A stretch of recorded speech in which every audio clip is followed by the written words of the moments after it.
Alright guys, we've got Kristina Horner next. So just sit tight. Hi. Good, how are you? Good, good. Nice to meet you. Grab a seat. I've heard that this is going to be a lot easier wearing pants. Yeah, it's a little nicer. Yeah, exactly. I feel prepared. The metal could be cold if you're wearing like a skirt or a dress or something, Nope. So how are you enjoying Vlogger Fair? It's good. It's been really nice being at a convention that I didn't have to fly to. Right, You know, I stayed in a hotel for I went home last night, so I only live like 15 minutes away. That's so perfect. It's been awesome. I think it's probably closer than the hotel that everyone's staying at. Maybe. So that's pretty good.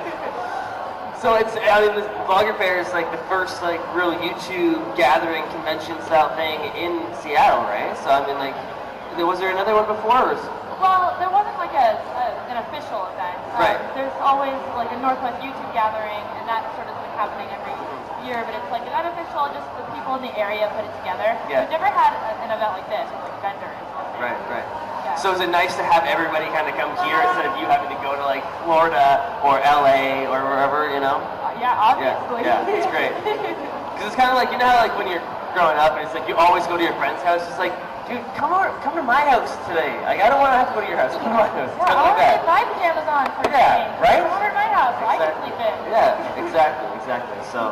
So how long have you been doing YouTube, and maybe just tell us about how you got started. Let everybody know how you got started. Well, I have been doing YouTube for like over 6 years now. I started back in 2007, and the way that I got involved was because I was really into Harry Potter stuff on the internet.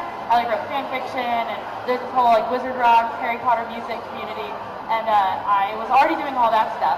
And then I just sort of stumbled upon people making videos about Harry Potter on YouTube. People just like talking about their favorite books and things like that, and I just found it and was like, I can do this. And I was bored in college, I had like too much free time, you know.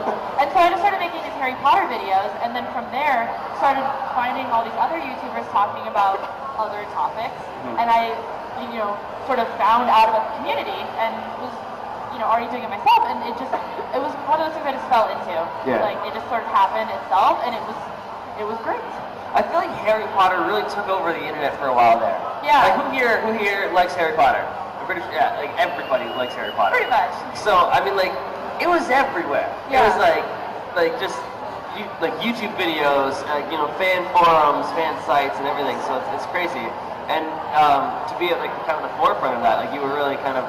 Yeah, it was a really exciting time. Like 2007 specifically. You know, up until then there was, you know, people writing fan fiction, people, you know, we had such a long break between the 4th book and the 5th book that people were like, what do I do right now? I love these books, I need more, I don't know how to wait for this. Yeah. And so people turned to the internet, and that's when, like, Harry Potter online really exploded, because people needed it. People needed something to fill that gap. Right. And so, you know, that whole fandom was set up already for when the 7th book came out, and, you know, people were losing their minds over the series ending. Yeah. And even though, you know, that was sort of ended, I think a lot of people were brought to the internet in those formative years of their lives because of Harry Potter, and so there's still, like, I think a special place in people's hearts for Harry Potter, even now that we've sort of, like, progressed beyond it. And there's new things, there's the Hunger Games, there's Doctor Who, there's Sherlock, there's whatever people are into now, but everyone still kind of, like, remembers that Harry Potter is a brother there. Right. It's like if it's like a gateway band.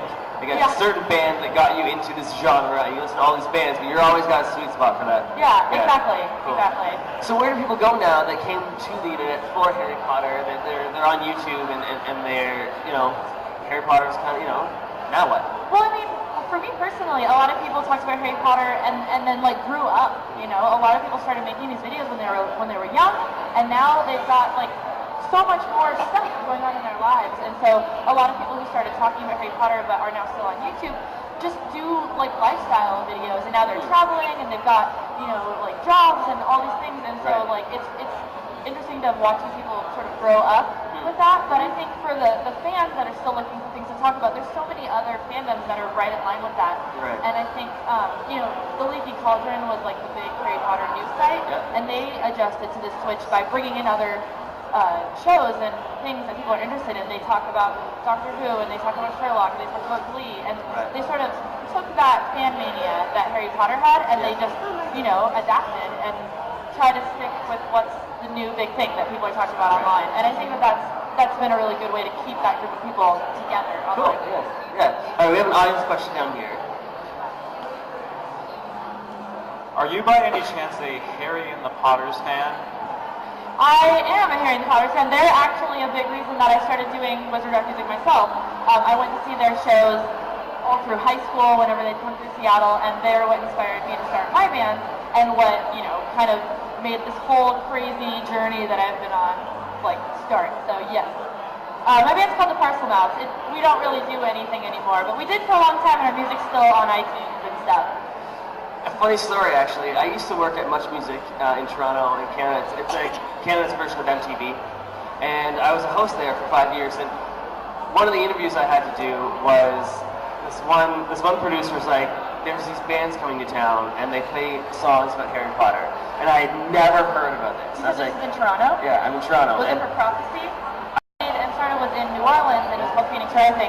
And we actually were interviewed by MTV there. Yeah. And it was just such a surreal experience, because we were a bunch of kids who were just doing this thing for fun, and people liked it and were finding us online. Yeah. And the people who were there from MTV were very cool about it, but they were just like, what is happening here? Yeah. And people were walking around the streets in their wizard robes, and people thought that we were graduating. It's just very funny when the world finds out about what we've all been doing, because it's just a really bizarre community of people. Well, exactly. I had never heard of it before. I was really I was interested in I didn't get it at first. I was trying to understand. It's this is what you write songs about about real things in Harry Potter, or people about would stuff ask do you make the soundtracks for the movies? And we'd have to no, we actually just are a fan band who a lot of the bands role play as if they're characters. Draco the Malfoy songs are all as if they're Draco and things like that. And by the end of the interview, I understood. I was like, okay, I see where you're coming from now. That's really cool. And then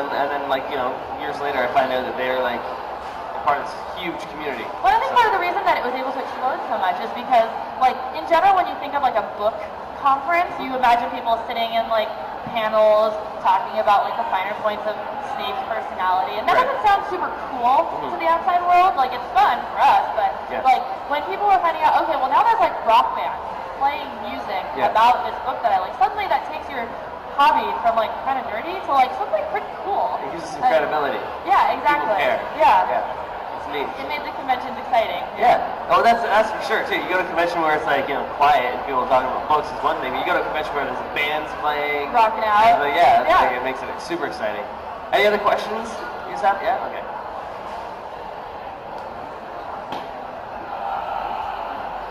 I was just wondering how you think your life would be different if it wasn't for, say, 5 Awesome Girls and that whole experience. Well, people ask me a lot what my life would be like if I never did YouTube at all, and I honestly have no answer for that, because when your life goes a certain direction, and then someone asks you 8 years later how your life would be, there's no way to know. There's no way to go back and be well, if I just gone to college and whatever, I don't know.